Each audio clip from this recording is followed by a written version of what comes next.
Well, this is a week that I think is important. You know how everybody has these weeks that they make up. Many of the biggest ones started by the greeting card companies, but that doesn't involve Mother's Day this weekend, of course. We all love our mothers. But this is Public Service Recognition Week. And in this particular moment in history, I think it is particularly important that we take just a moment to recognize all of those people who have stepped forward from the most smallest, focused locally elective office to the highest offices in our land, particularly all of those people whose careers are spent serving the public, the people that run the water treatment plant, the folks that ride on the trash trucks and pick up our waste, the highway patrolmen like my father who patrol the streets, the local police officers, the members of Congress, whether we agree with them politically or not, and all of the people who each day spend their time and talents lifting up the public good. And it is particularly challenging in this moment. When we think about local and state elected officials, the Brennan Center just recently issued a report in which they found 43% of state legislators had experienced some kind of threats in the last 2 years. 18% of local officials, office holders, had experienced threats. More than 40% of local office holders said they were less willing to run for re-election or higher office at this time because of this abuse. Approximately 20% of state office holders and 40% of local office holders acknowledged that they were less willing to work on controversial topics because of these threats. 53% of state legislators believed that abuse had deterred their colleagues from taking on controversial topics. And 23% of state legislators said they were less likely to hold events in public spaces because of this abuse. This is a troubling sign in a democracy. It's a cancer growing in a democracy in which our elected officials, often those who serve with no pay or little pay, are being subject to the kinds of threats that make them say, I don't want to step into the public square. And so I hope all of us will recognize that the benign posts on a social media page, the phone call to an office that is left anonymously, the letter, the threat that is written, in the worst cases, doxing or swatting a public official in which law enforcement is drawn to a public office holder's home with guns drawn. This is unacceptable, and we have to reject it in its totality. And to the extent that you can let your elected officials know, even those that you disagree with, that you appreciate their willingness to serve. Tell those who are willing to be candidates, even if they're not elected, that you appreciate the sacrifices they're going to make. It is increasingly difficult in a cost-benefit analysis to say, yeah, I'll run for city council. I'll run for the local water board. I'd like to go to Topeka 3 months out of the year. And yet there are still people of good intent willing to serve the common good that are willing to step forward and do just that. I hope one day you will be among those. But for the time being, I hope you will let them know that the voices of hate are not the only voices that deserve to be heard. You know, it's such a great pleasure for me to come back to Kansas, and it was one of the reasons certainly that drew me to come back and talk with all of you today. This is a place that I love, and perhaps I more than can be rationally justified, believe in that mythic Kansas. A place where disruption has always resulted in progress. Going back to the first Kansas of tens of thousands of years ago, crossing a land bridge from Asia because migration patterns were fueled by hunger, climate change, and those first humans that occupied this continent came in search of a better life. They built civilizations that are worthy of our respect and give us a history that informs of this place in a way that we should always be mindful. Those first Kansans continue to inform what it means to be a Kansan. And I think it's so important for us to recognize that Coronado, of much fame, wasn't the first person to discover this place. In fact, those Europeans who came to this place were met by humans who had been here for many generations. But when you think about this place, Kansas, that state motto, ad astra per aspera, is hard to ignore. It's kind of a barren piece of prairie. People on the coast would call it flyover country. People on their way to Colorado would say, except for stopping at the Cozy Inn in Salina, there's not much there. Those are the folks who don't see the subtlety of the beauty of Kansas.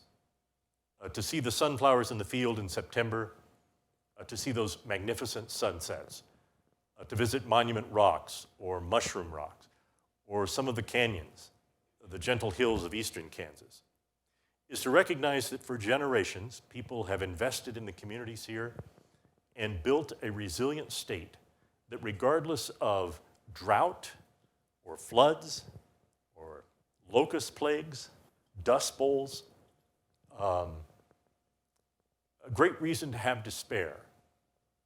Their eyes were always firmly on that large horizon. And I think a place like Kansas, given its crazy history, is a place where possibilities can be embraced and explored. Abraham Lincoln only came to Kansas once, several years before he was elected president. He was here on a tour where his notoriety was basically derived from the famous debates that he had had with Stephen Douglas. Those debates focused on, of course, the original sin of America, slavery.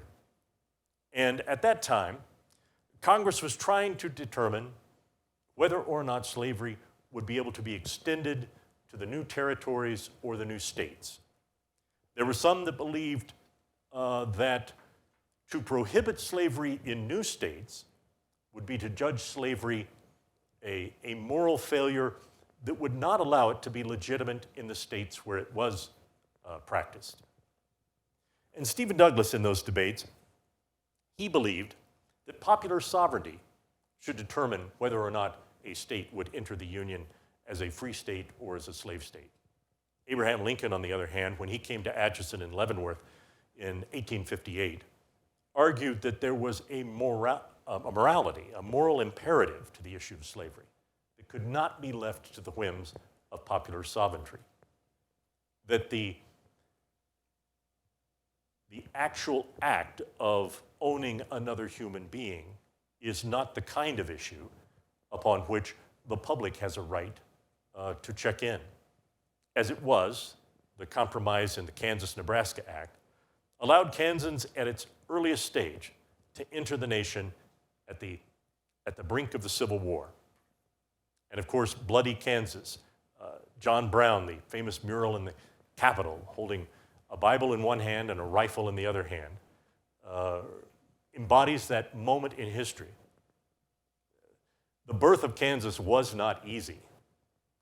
And at its core was an issue like none other that has divided Kansas and the nation. People lost their lives in that conflict, and we are forever subject to hating Missouri because of it. As we think about the origins of this place, whether it be the people that were first here or how our government as we know it today started, I do believe that the reason I always want to come back to Kansas is because the goodness of its people, the culture in which possibilities are always embraced, and a culture in which neighbor has traditionally been inclined to look after neighbor not as an act of charity, but as an act of self-interest, makes this place a place where I think we can explore what does the next chapter of America need. I think about my grandmother, Her name was Nellie. My daughter is named Nell after her. But her mother died when she was born. Her twin died when she was born. And she was sent to live with family here in Kansas. And I would guess from the time that she was a young girl making meals for ranch hands in the Flint Hills, she probably never traveled more than 150 miles from her home. My fondest memories of her are her cinnamon rolls. And when I was in college, I knew that there was a special moment that I could capture her recipe for cinnamon rolls. And I wanted to write it down. I still have it on a little spiral-bound notebook. I must have looked like a little newspaper reporter. The problem was, the way Nellie made cinnamon rolls, I didn't appreciate. She'd been making them for decades and could whip up a batch of cinnamon rolls in her sleep. But she would say, "This is how much salt you put in," and she would cup her hand, and she'd say, "About that much." And I can remember writing on my little pad, about a dime-sized little mound of salt is what goes into these things. Anyway, her first husband, my dad's father, died when he was very young, and she had 2 boys. Living in the Flint Hills had its own set of challenges. But in that moment, when a woman wouldn't have been thought to have like a job that they would have an income, and the social safety net was largely non-existent, it was neighbors who came to her, knowing that she had boys to raise, that offered up something that they probably didn't really have the room to give, and gave her the dignity of knowing that it was something extra that would go to waste if she couldn't use it. And in that kind of moment, you recognize that there is a certain both pride and dignity to being a Kansan that I think informs what it means to be a citizen. Now, I know that mythic sort of embrace of Kansas is something I desperately want to believe. It's aspirational, perhaps. Kansas, like so many places, has been buttressed by its own political winds of late. And sometimes the best qualities of the character of Kansas are not reflected in election returns. But I firmly believe that Kansans are willing to learn from disruptions and failures in ways that create new imperatives and growth. I also think that there's something in the Kansas DNA, that imprinted DNA, that allows us to disagree with each other, but perhaps to recognize that we share more in common than we disagree about. And if you've ever been around my dad, who's passed now, but his friends, they could literally talk for 2 hours about the moral clarity they had about whether or not they drove a Ford pickup or a Chevy pickup. And it was belief in his mind that people who chose to drive a Silverado were morally flawed individuals, but that didn't prevent them from having breakfast every morning at the local cafe.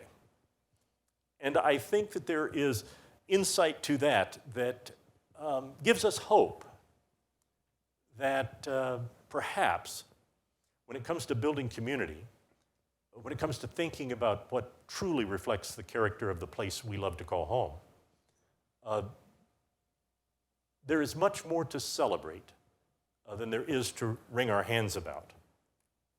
And so when Abraham Lincoln was asked years after his trip to Kansas, would you advise anyone to go west? And he said, if I were to go west, I would go to Kansas.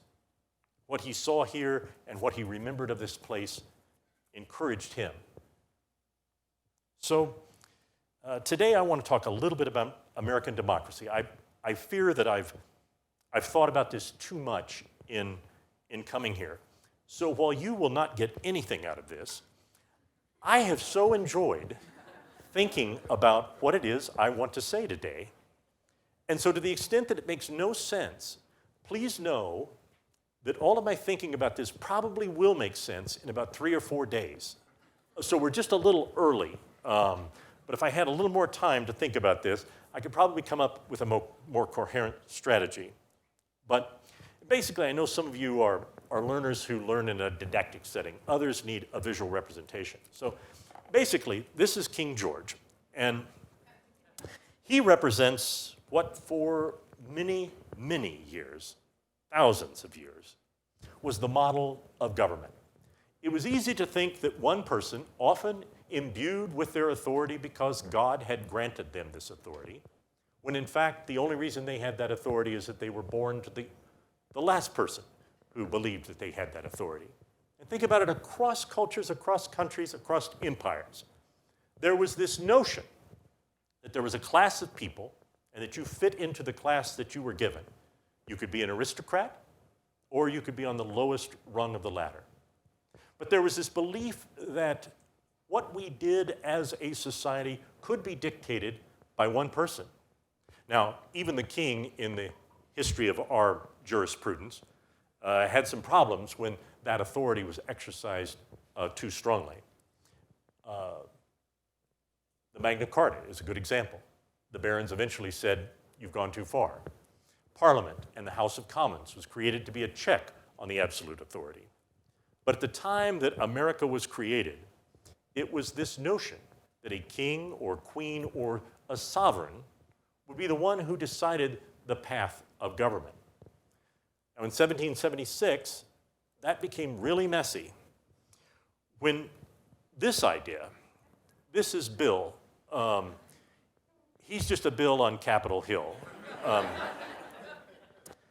But Bill goes through hell to become a law. This is really easy to create a law. He just has to say, this is what we're doing. This guy has to go through committee hearings, has to go through a conference committee, can be vetoed. What a mess. Who would have ever designed this kind of government? To think that separation of powers and checks and balances is necessary. Well, Bill only exists because the founders of our country realized that the impulses to act on your self-interest had to be moderated in ways in which both minority rights in deliberations would be respected and that ideas had to be firmly tested before they could become a law. American democracy began with that great leap of faith, and it was the ideals of liberty and freedom and people's ability to govern themselves that was completely revolutionary at the time. And although we benefit from that legacy today, it is really easy to take it for granted. And in this moment in history, it feels so much like Charles Dickens' Tale of Two Cities. That first sentence in which, thinking about the American Revolution, the French Revolution, a time of tremendous disruption, he wrote, it was the best of times, it was the worst of times. It was the age of wisdom, it was the age of foolishness. When we think about that today, there's much to recognize. This is the best of times, it is the worst of times. In the last several presidential elections, we've had the highest turnout of voters in history.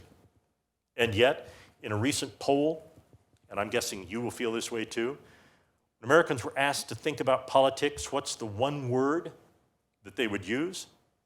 65% said that they were exhausted. 55% said they were angry. Only a small majority, a small minority, said that they were hopeful or excited about politics today. You think about this exhaustion with politics, but the highest turnout. You think about the medical miracles that are extending life, creating new treatments and prevention, new devices that treat diseases that killed off generations of people before. And yet we live in a time in which the belief that vaccines are somehow a threat it permeates a large swath of our population. We have more leisure time than ever, and yet a growth in the deaths of despair, suicide, loneliness, alienation. There are more ways to connect than ever before, and yet America is experiencing an epidemic of loneliness. We have the most empowered and diverse citizenry ever, and yet there are big cohorts of our population that continue to feel marginalized and who are the victims of generations of systemic alienation and racism. You know, Alex de Tocqueville came to the United States and wrote 2 volumes about democracy in America in 1835 and 1840. He was a Frenchman that was very interested in how the revolution and government by the people was playing out in America. He actually came as part of a study to look into the penitentiary system in America. To read his words today are still very compelling. He was taken by several notions of American politics, and his study and records are exhaustive.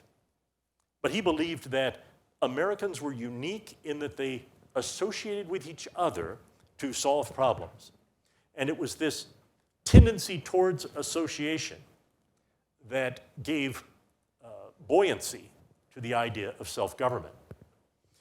The idea that people would come together in their own self-interest that would be defined by collaborating with others, in his observation, was very unique. Building social capital to accomplish shared goals is a part of the American journey, and I would say is still very much alive. But there are headwinds that a civic bee you have to acknowledge. 47% of Americans in a recent study could not name all 3 branches of government. Of course, we know it's executive, legislative,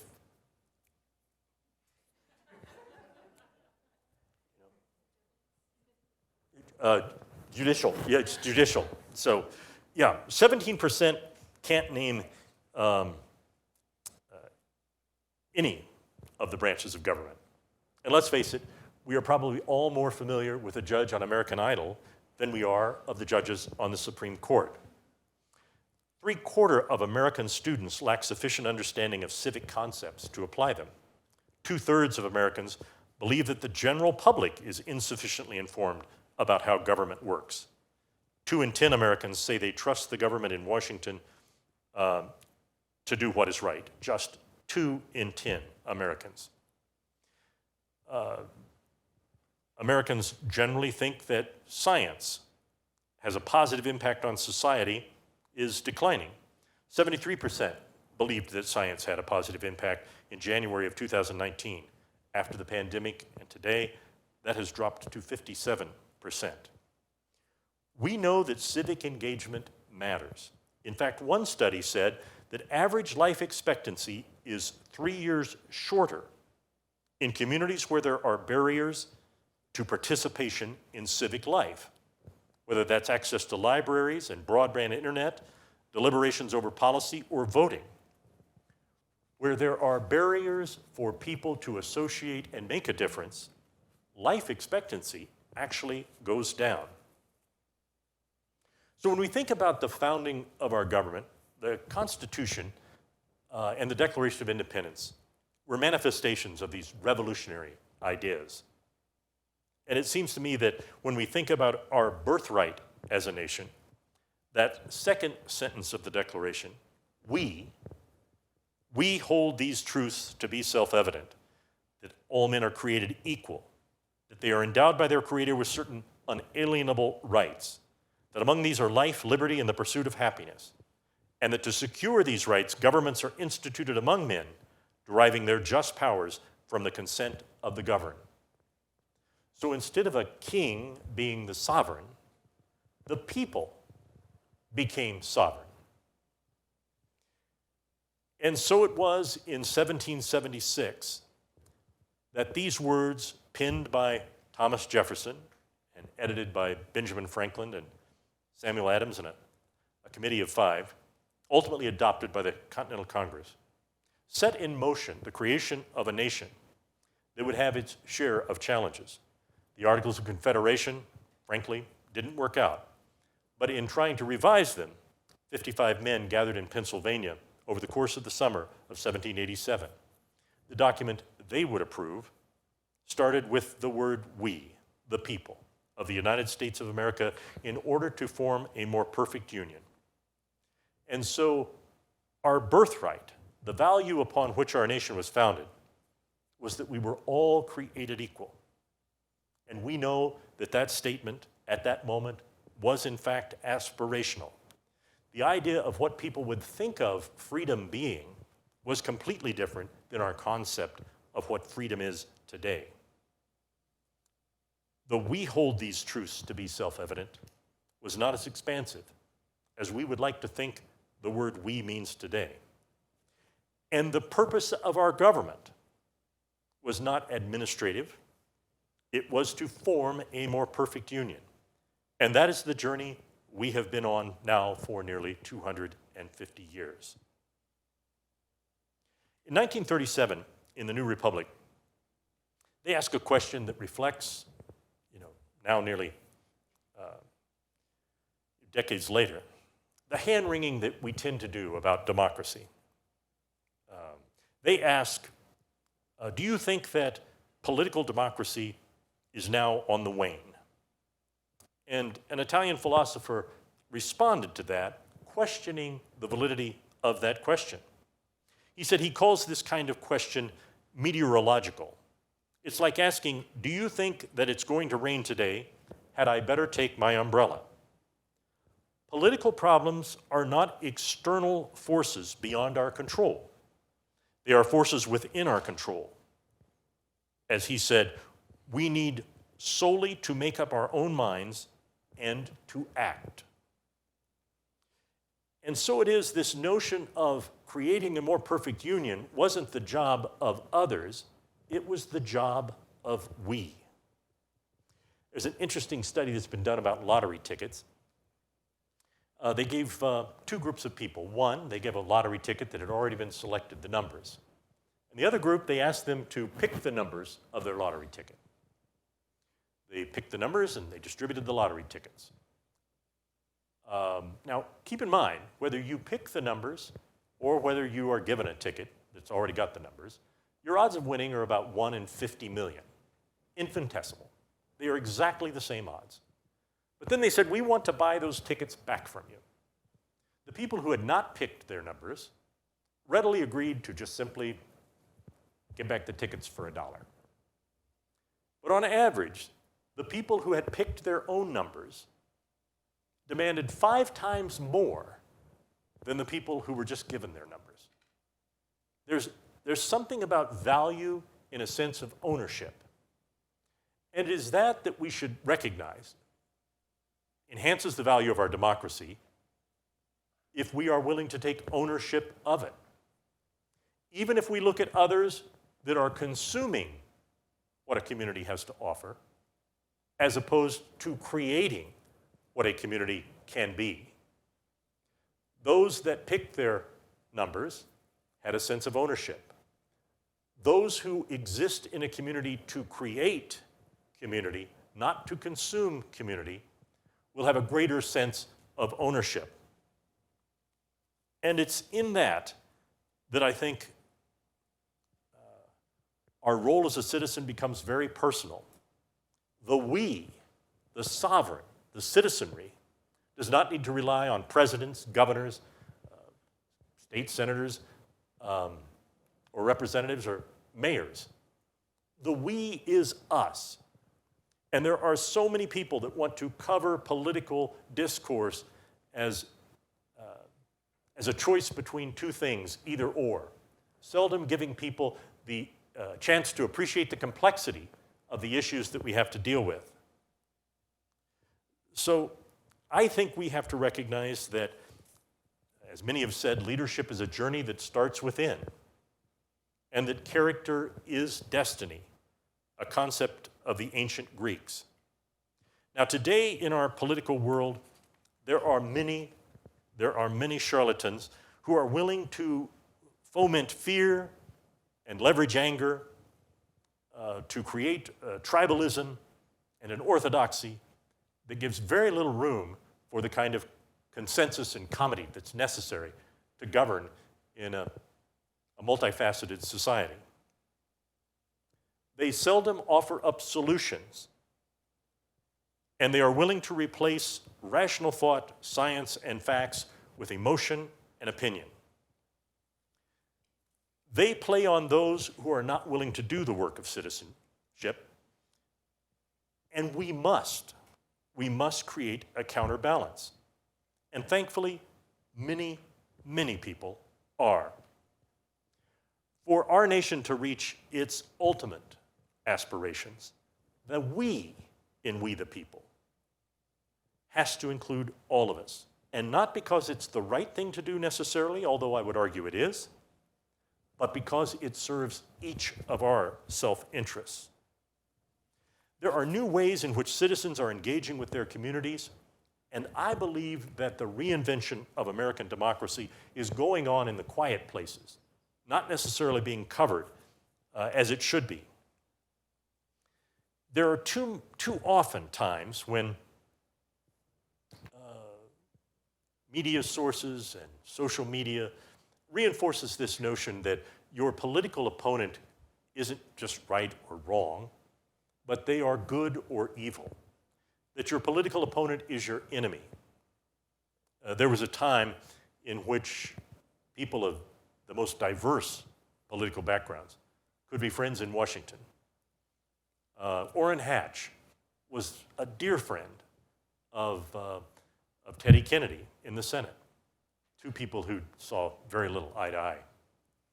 Today, if you are of one party in Congress and you are seen out with a staffer from another party, it's likely you'll be called to task the next morning and asked, why were you out? Why were you spending time with someone from the other party? The polarization within Congress and the sense that anything you say to someone who differs from you will be used against you is palpable. I think one of the things that we have to invest in is the ability to manage conflict better. In a book Amanda Ripley has written, she's a New York Times columnist, High Conflict. She talks a lot about this. We have to recognize that in democracy, conflict is essential. We are going to disagree and we're going to fight hard to have our position prevail.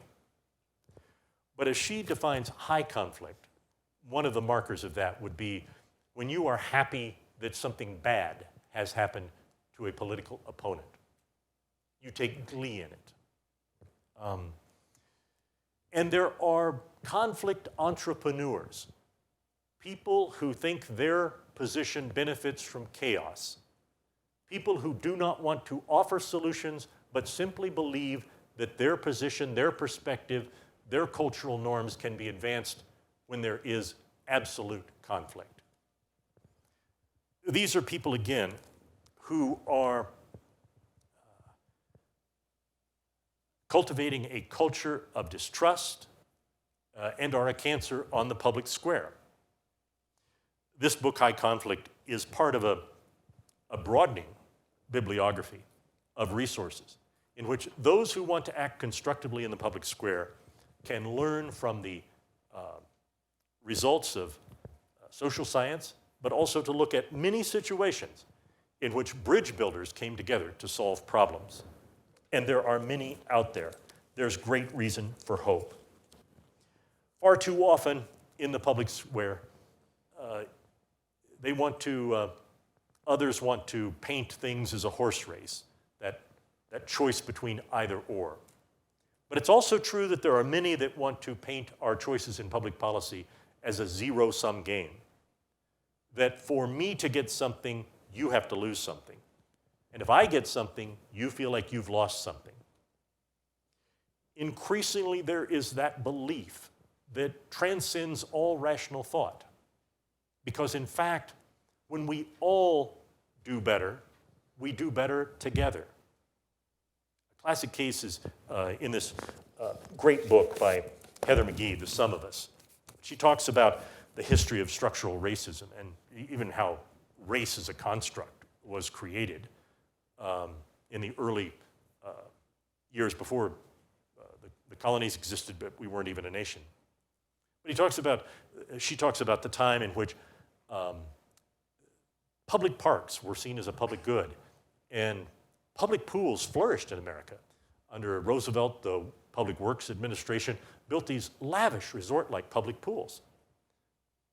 And yet, when people who were not allowed to swim in those pools brought legal actions to enforce equality, segregated pools were ordered to give way to integrated swimming pools.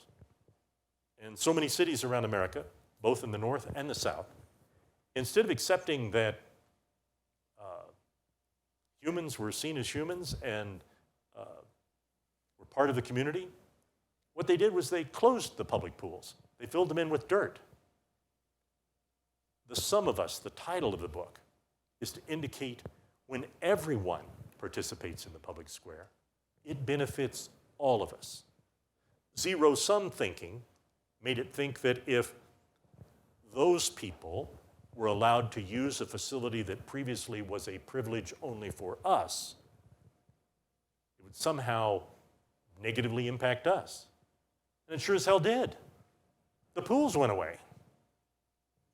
And so I think that there are so many people working to build bridging social capital, ways in which disparate groups, some traditionally marginalized, disaffected, or unheard, are being brought back into the public square. People who are willing to define their citizenry as their capacity to have convening, courageous conversations.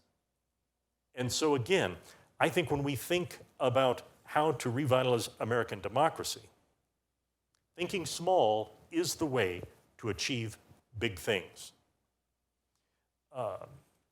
If you think about the ways in which American democracy is capable of reinvention, I wanted to just share a few resources with you and then wrap things up, because occasionally talks like this can be a little disheartening, and usually the question is, so what are we going to do about it? There are a number of resources that I would encourage you to consider. The American Academy of Arts and Sciences issued last year a report called Our Common Purpose. This is available online, but it's a cross-section of people that came together to study the American system of government and to think about ways in which anti-democratic forces within institutions might be adjusted or changed. And some of these are fairly provocative. We get used to what we have. But you have to ask the question, why do we have 435 members in Congress? Why? Seems like a strange number. Why do we vote the first Tuesday after the first Monday of November? Originally, our founders were so distrustful of direct democracy that our US senators were appointed by state legislatures. It took a constitutional amendment to say US senators will be elected by the people. So the ways in which we think about the institutions serving us today should always be evolving. And I think this report is a great way to spur some thought about how we could do that. The Pew Research Center had studied 24 countries in a report that they issued, What Can Improve Democracy? Using case studies from all of these countries. They have a tremendous treasure trove of insights at a human level. And I'd encourage you to look into that. There's so many other kinds of projects. The Volcker Alliance that works on public budgeting matters, and at the community level, neighborhood groups that are coming forward to solve problems together. That notion that we are always evolving towards a more perfect union is as robust today as it has ever been. And those that despair about the state of democracy have always been good-intended folks, but those voices echoed through the generations. What we have to know is that today, the work of making the choices that shape our future is firmly in our hands. Character is destiny, that ancient Greek idea. And so when we think about what is the character of your school, what is the character of your neighborhood, what is the character of your city, your county, your state, your nation, it is not enough to say that is somebody else's work. Ultimately, we have to judge the success or failure of our experiment in democracy by the extent to which we are willing to most eloquently articulate our commitment to that aspiration through our own action, and the extent to which we hold our freedoms and liberty important, it should translate into the level of commitment that we are willing to put forth, whether that be knowledge, whether that be engagement, whether that be something as simple as the acts of serving on a jury, voting in an election. Ultimately, the destiny of our democracy is shaped by the character which is created by the choices we make every day. In looking at some of the essays for the Civic Bee, I was so encouraged by this notion that small choices, being kind to one another, could matter, that that's an act of citizenship. It is, because it says, I see you, I recognize you as a human, and the highest qualities of leadership reflected in a pluralistic society that require compromise in order to govern should always have a healthy dose of empathy embedded in our orientation towards the public square. So to all of you, let's face it, you are chronic civic nerds. Otherwise, you wouldn't be here. So you have given me the privilege of telling you things you already know. But I hope that by populating this room today, you are expressing your enduring commitment to continue to give back and to make your contributions, to ultimately judge your success, not by the actions of presidents or governors or senators, but by the extent to which you've used your unique gifts to enrich the lives of those you are sharing this journey with. I appreciate this opportunity to be here. I want to give a quick shout out to Fidelity Bank. They put their money where their mouth is. They're a good corporate citizen. And when corporate citizens come forward and make things like this possible, we need to recognize that, because there are so many commercial enterprises that define their bottom line in different ways. But for a corporate citizen to come forward and say, our bottom line includes convenings like this, it impresses me a lot. And finally, just to say a great thank you to the Kansas Leadership Center. The impetus for what this is started with people in this community who decided they wanted to improve the health and health care of the citizens here. They created a charitable hospital that for many, many years served the needs of this community, giving care, healing, and compassion. When that hospital was sold, the charitable corpus of the proceeds from that sale created one of the first conversion foundations in America, the Kansas Health Foundation. The Kansas Health Foundation defined its bottom line as broadening out the lens by which we think about the health of Kansas to include things like public parks, civic engagement, and leadership. And because of that, they invested in the Kansas Leadership Center, which has now for many years sought to inculcate Kansans in this leadership framework, building leadership capacity that makes it possible for ideas to take root, for people to have the skills necessary to navigate the complexities of civic life. And so I'm incredibly honored just to be a part of that legacy in just some small way. That the people who had the idea to start a hospital many, many years ago probably never thought that harvested from that intention would be this center, which serves as a catalyst for the common good. And so I think it's worth reflecting on the people whose choices many generations ago continues to serve the common good. There's no reason for us not to take inspiration from that and think, how can we today or in the future accomplish the same thing? And let me just say finally, and I promise, I was one of those kids that did a lot of these things. I can remember coming to Wichita as part of the Optimus Oratorical Contest. I drove by the hotel where the contest was held. I still have a little PTSD when I drive by there.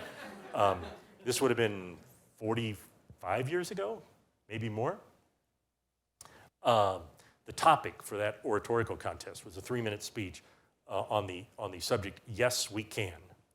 My speech was so compelling that Barack Obama stole the line from that. But I didn't win. It didn't mean that I didn't set out to ruin the life of the young person that did win. But what I want to tell you is that a Civics Bee is kind of a strange construct. Yes, there's going to be a winner. It seems a little strange that we create that kind of competition, because I think competitions are fun, but it also means that some people aren't going to win. The fact of the matter is, defining winning in a Civics Bee should not be about who happened to answer the most questions right.